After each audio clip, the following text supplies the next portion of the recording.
une tasse entière de sucre. Remplissez bien, ça ne peut pas faire de mal.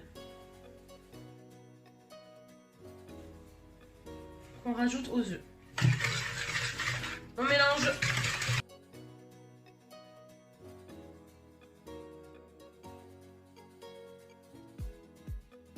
Une demi-tasse d'huile de tournesol. À peu près comme ça. On rajoute à la mixture. Une bonne cuillère à soupe bien bombée de noix de coco râpée.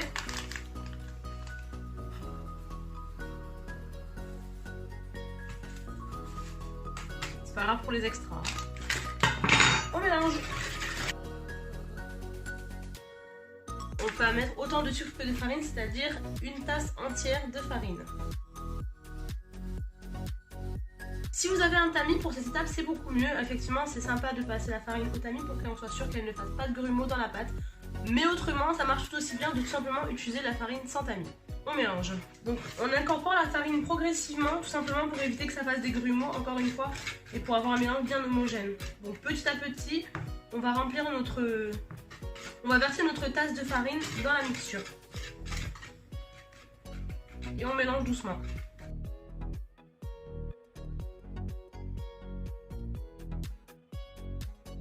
On peut maintenant continuer à mélanger avec un tout petit peu plus de vigueur.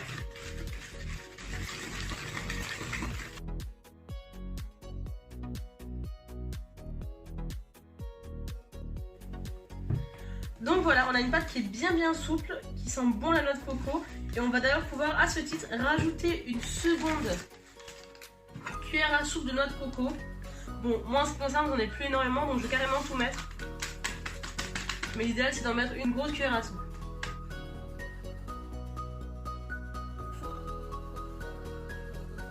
Une fois qu'on a ces étapes, on peut rajouter une cuillère à café d'arôme de vanille naturel. On mélange.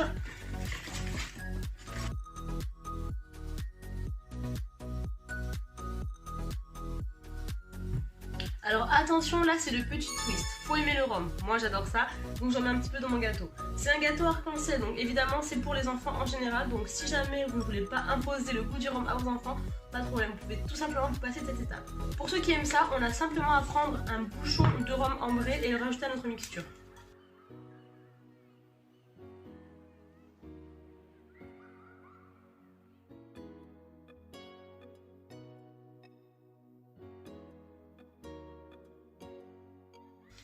Bon, une fois que notre pâte est comme ça, on va simplement rajouter une cuillère à café avant de mélanger une dernière fois.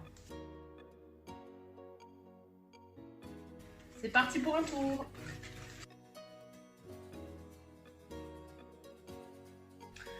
Allez, notre pâte est enfin prête. On va simplement verser la moitié de notre mixture dans notre moule avant de préparer les petits colorants qui vont nous servir de décoration.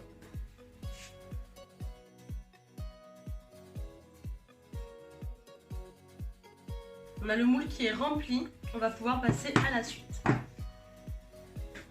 Donc là, ça dépend des colorants que vous avez. Moi, j'ai du bleu, du jaune, du vert et du rouge. Donc on va essayer de faire quelques mélanges. Donc là, c'est là où vos connaissances en sciences vont vous servir parce que vous allez pouvoir faire les mélanges qui vous conviennent. Vous versez de la pâte dans un des contenants. Et pour l'instant, on s'en garde de côté. Moi, je vais faire du bleu, du vert, du rouge,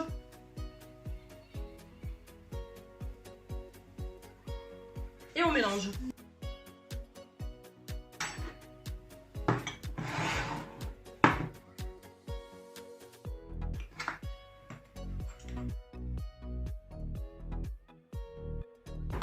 Ensuite, on va essayer de faire un mélange intellectuel, à savoir mettre un peu de rouge avec du jaune. Donc on le mélange ici et on rajoute la pâte. Alors ça va être très coloré.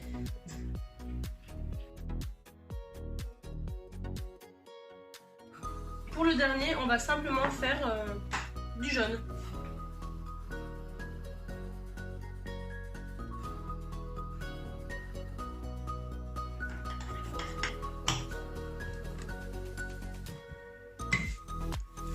Donc on en est là, évidemment vous pouvez faire autant de pâtes colorées que vous avez de contenants et de colorants. Donc là l'idée ça va être d'incorporer tous les restants de pâtes colorées dans notre gâteau. Et voilà, vous pouvez essayer de faire une forme. Moi j'avais essayé de faire une fleur une fois, ça n'avait pas marché donc j'ai laissé tomber.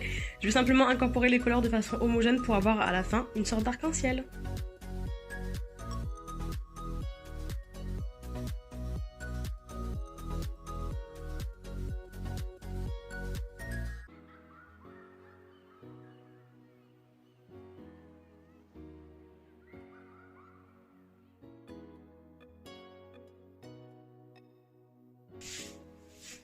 Bon, on obtient ça à la fin. C'est génial, ça a l'air magnifique, ça a l'air très artistique. Et ça va aller au four pendant 25 minutes à 180 degrés.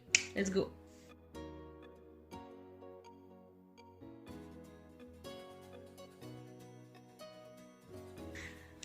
Bye bye birdie.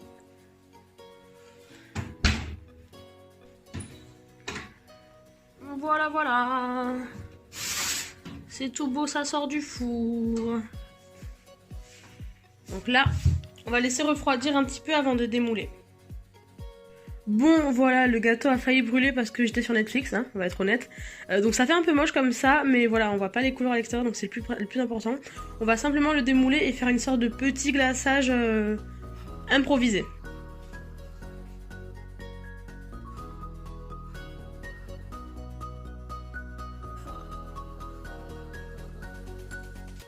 On va simplement mélanger du fromage frais et du sucre glace. On va prendre 75 g de fromage frais. On va simplement mélanger avec 50 g de sucre glace.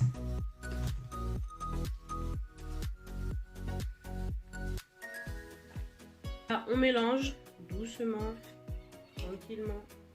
On écrase le sucre.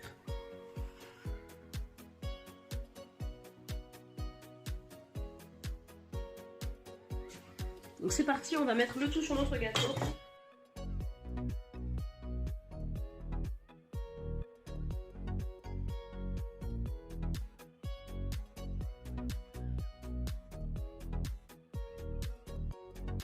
Et pour décorer, on va mettre un petit peu de ces petites perles toutes colorées pour faire pour garder l'esprit enfantin du tout.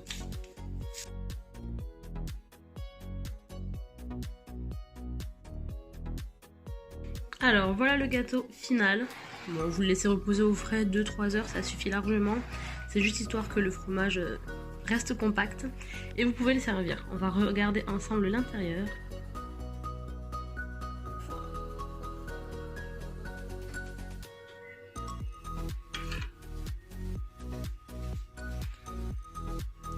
Donc voilà, on a les couleurs qui se sont mélangées plus ou moins homogènement. Et ça fait plaisir.